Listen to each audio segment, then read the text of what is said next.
Tällä videolla puhutaan sitten ravinnosta. Lähdetään liikkeelle ravintoaineista. Eli ravintoaineet voidaan jakaa energiaravintoaineisiin ja suojaravintoaineisiin. Energiaravintoaineisiin kuuluu hiilihydraatit, proteiinit ja rasvat. Niiden avulla keho saa tarvitsemansa energian. Suojaravintoaineita on kivennäisaineet, vitamiinit ja tietyt rasvahapot ja aminohapot. Suojaravintoaineita tarvitaan elimistön aineenvaihdunnassa esimerkiksi hormonien rakentamiseen. Lähdetään sitten käymään näitä ravintoaineryhmiä yksi kerrallaan läpi tarkemmin. Hiilihydraatit, joita on muun muassa sokeri ja tärkkelys, on elimistön pääasiallinen energianlähde. Ne pilkkoutuu ruoansulatuselimistössä glukoosiksi ja imeytyessä verenkiertoon nostaa verensokeria. Hiilihydraattien lähteistä terveellisimpiä on ne, jotka sisältää kuitua, esimerkiksi täysjyvävilja, ja ne, jotka sisältää suojaravintoaineita, esimerkiksi marjoissa ja hedelmissä, on niissä olevan hiilihydraatin eli sokerin lisäksi myös paljon vitamiineja. Kuidut on hiilihydraatteja, joita elimistö ei pysty itse pilkkomaan.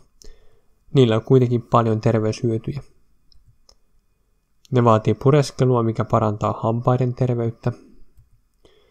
Ne hidastaa mahalaukun tyhjenemistä, joten ne pitää kylläisenä pitkään ja nostaa verensokeria tasaisesti. Niillä on siis matala glykeeminen indeksi. Ne sitoo itseensä kolesterolia, mikä alentaa veren kolesterolipitoisuutta ja näin pienentää sydän- ja verisuonisairauksien riskiä. Suoliston mikrobit voi hyödyntää niitä ravintona ja terve suoliston mikrobisto edistää immuunipuolustusta. Ne myös nopeuttaa ruoan kulkua suolistossa, mikä vähentää suolistosyöväriskiä, ja ne pehmentää ulosten massaa, mikä ehkäisee ummetusta. Rasvat voidaan jaotella sen laadun perusteella kovaan eli tyydyttyneeseen ja pehmeään eli tyydyttymättömään rasvaan. Tyydyttynyt rasvaa saadaan usein liikaa, siitä on esimerkiksi voissa, kermassa ja lihassa, ja se on epäterveellistä, sillä se nostaa haitallisen LDL-kolesterolin määrää veressä. Tyydyttymätön rasva on terveellistä ja erityisesti omega-6 ja omega-3 rasvahapot on meille välttämättömiä, sillä me ei pystytä tuottamaan niitä itse. Pehmeä rasva on muun muassa kasviöljyissä, pähkinöissä ja kalassa. Proteiineja me saadaan lihasta, muodostuu 20 aminohaposta, joista osa on meille välttämättömiä. Näitä aminohappoja on saatava ruoasta, sillä me ei pysty niitä itse valmistamaan. Proteiineja tarvitaan muun muassa entsyymien ja hormonien rakennusaineiksi ja kudosten kasvamiseen. Suojaravintoaineita on siis osa rasvahapoista ja aminohapoista ja vitamiinit ja kivennäisaineet. Vitamiineista A, D, E ja K on rasvaliukosia ja B-ryhmän vitamiinit ja C-vitamiini on vesiliukosia. Näiden ero on se, että vesiliukoiset vitamiinit ei varastoidu elimistöön, joten niitä täytyy saada lähes päivittäin, kun taas rasvaliukoiset kyllä varastoituu. Erityisesti D-vitamiinin riittävän saantiin kannattaa kiinnittää huomio, sillä sitä saadaan vain harvasta raaka-aineesta. D-vitamiinia muodostuu kyllä iholla, mutta Suomen leveysasteella D-vitamiinia saa auringosta riittävästi vaan kesällä. D-vitamiinin lähteitä on kalat ja D-vitaminoidut maito- ja kasvipohjaiset tuotteet. Kivennäisaineet jaotellaan niiden saantitarpeen mukaan vielä makrokivennäisaineisiin ja hivenaineisiin. Makrokivennäisaineita me tarvitaan vähän enemmän. Niitä on kalsium, jodi, magnesium ja fosfori. Ja sitten hivenaineita me tarvitaan vielä vähemmän. On rauta, sinkki ja kupari muun muassa.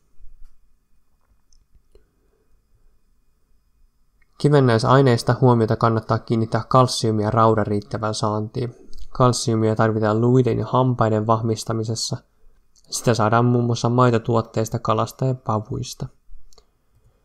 Rautaa tarvitaan veren punasoluissa. Sitä saadaan muun muassa lihasta, maksasta, kalasta ja palkokasveista. Ruokakulttuuri on Suomessa muuttunut ajan saatossa. Sillä on ollut sekä myönteisiä että kielteisiä vaikutuksia. Toisaalta raaka-aineiden valikoima on kasvanut ja ihmiset on kiinnostuneita ruoan terveellisyydestä. Mutta sitten tämmöisiä negatiivisia juttuja on, että napostelu, valmis ruoka ja pikaruoka on yleistynyt. Pakkauskoot on suurentunut. Paljon sokeria sisältävien tuotteiden, kuten makeisten, sokeripitoisten juomien, käyttö on lisääntynyt. Ja perheet myös syö harvemmin yhdessä. Sitten suomalaisten ruokatottumuksista. Suomessa syödään tyypillisesti liian vähän kasviksia, liikaa punaista ja prosessoitua lihaa. Näissä huono puoli on se, että ne sisältää tyydyttynyttä rasvaa ja prosessoitu liha sisältää monesti suolaa. Liikaa tyydyttynyttä rasvaa ja liian vähän tyydyttymätöntä rasvaa ja sitten liikaa suolaa, mikä nostaa verenpainetta. Ravitsemussuosituksia. Meillä on olemassa ruokakolmio. Ruokakolmiossa kolmion alaosassa on ruoka-aineet, joita tulisi syödä paljon ja usein, eli kasvikset, marjat ja hedelmät. Ja sitten ylöspäin mentäessä ruoka-aineiden suhteellinen kulutus tulisi pienentyä niin, että huipulla olevia sattumia syödään vain silloin tällöin. Sitten meillä on lautasmalli. Se kertoo, kuinka tätä suositusta voi noudattaa käytännössä. Eli lautasesta puolet tulisi olla kasviksia ja salaattia, 1/4 jotain proteiinilähdettä ja loput 1/4 sitten hiilihydraatilähdettä. Lautasmallin mukaisen ateriaan kuuluu aina myös täysjyvä leipä ja ruokajuomana rasvatonta maitoa, piimää tai vettä. Ruoka-aineista kannattaa siis suosia kasviksia, kaloja, pähkinöitä, palkokasveja, rasvattomia maitovalmisteita ja täysviljatuotteita. Ja sitten toisaalta kannattaa välttää punaista lihaa, lisättyä sokeria sisältäviä juomia, suolaa, voita, alkoholijuomia ja vähäkuituisia viljatuotteita.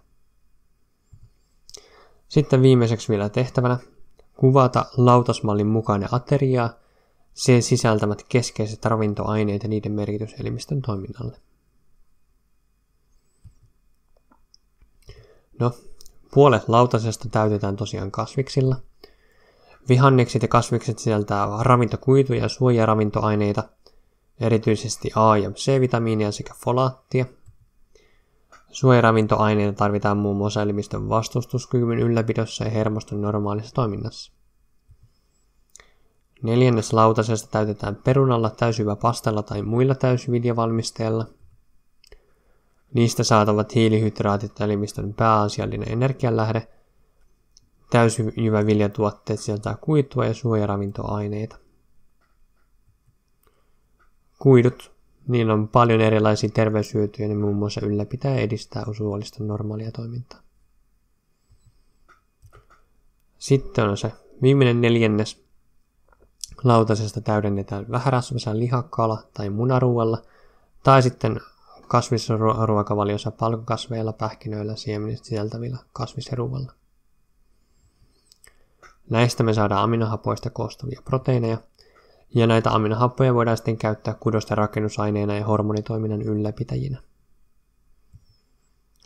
Ateriaan kuuluu myös täysjyvä tai koko jyvä leipä, jonka päällä on pehmeää kasvirasvalevitettä. Nämä pehmeät rasvat sisältää tyydyttymättömiä rasvahappoja, joista osa on välttämättömiä. Ja rasvahappoja tosiaan tarvitaan muun muassa solukalvoja rakennusaineeksi. Ateriaan kuuluu sitten ruokajuomaksi rasvatonta maitoa, piimää tai vettä. Maitotuotteet on tarpeen riittävän kalsiumin, D-vitamiinin ja B12-vitamiinin saannin turvaamiseksi. Kalsiumilla ja D-vitamiinilla on merkitystä luuston terveyden ylläpitämisessä.